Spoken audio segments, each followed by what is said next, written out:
Our next speaker will be Baley Imagine Humans and Reptiles from the King K School as well.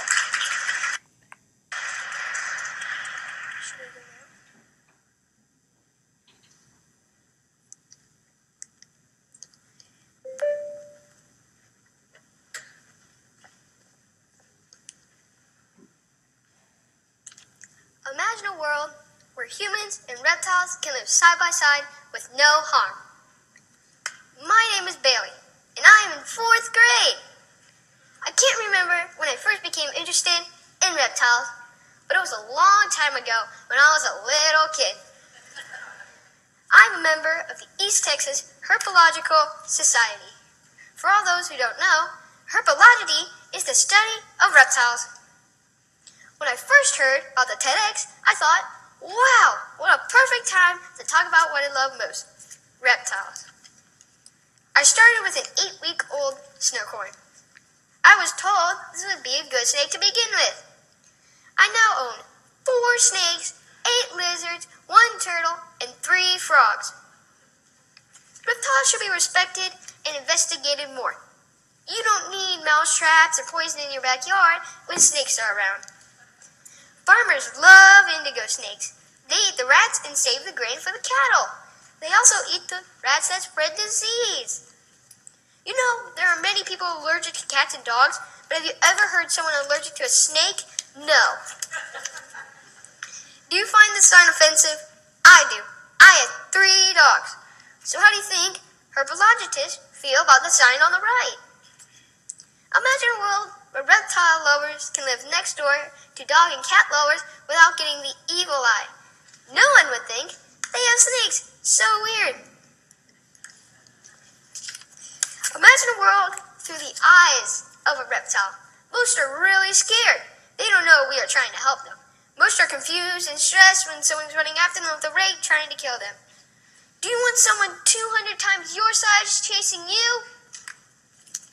All reptiles want to do is eat and bask in the sun. They have no interest in humans unless you are feeding them. Do you know there's something called the Lacey Act? This is a place to protect fish and wildlife. Some parts have been amended to relate to reptiles. Without going into boring details, this prohibits certain snakes from being taken across state lines. Some are non-venomous. What the writers of the act don't seem to understand is that the Burmese python cannot live in a climate north of Florida. So if one gets loose in New Mexico, it will not survive for long. I agree that regulations should be made and permits should be given for commercial selling. What about the regulations for the puppy mills out there? You need to know, I don't know any of these types of breed of snakes. I am not experienced enough. But when I get out of college, I plan to get a larger snake, but not until I've learned a lot more. Besides, my mom says no. However, I am concerned about this ruling of the Lacey Act. A small non-venomous breeder in the state of Maine went out of business. This caused the local rabbit and mice breeders to lose money. Then, the local shipping store lost money. This was a loss for the local community. It also caused the prices to go sky high. For someone like me, I don't have that kind of money. I work for free. Imagine a world where myths about snakes were very few. You know, the triangle-shaped head on a snake doesn't always mean it's venomous. You know, snakes are not poisonous. Poison is ingested or absorbed through your skin, like rubbing poison ivy or touching a poison dart frog. To be venomous, the creature has to inject the venom on purpose. Do you know the red and yellow kill a fellow thing really only works in the United States? How about the myth that only venomous snakes shake their tail or hiss? I have a western hognose that seems really venomous at times, so my dad won't pick him up. He's just being dramatic. The snake, I mean. I would personally like to imagine a world where kids at school don't wrinkle up their nose when I say how much I love reptiles. A world where you don't judge a book by its cover or appearance. A world where you at least listen to each other's interests and not give negative opinions. Maybe keep an open mind.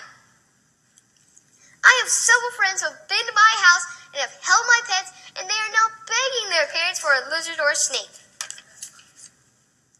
I have learned a lot since a little kid, from Eric Hogg and A. Lady Maddox at Pets Aplenty in Hockley. By the way, this is not a commercial. They've allowed me to work with them at the store and have taught me a lot about different reptiles.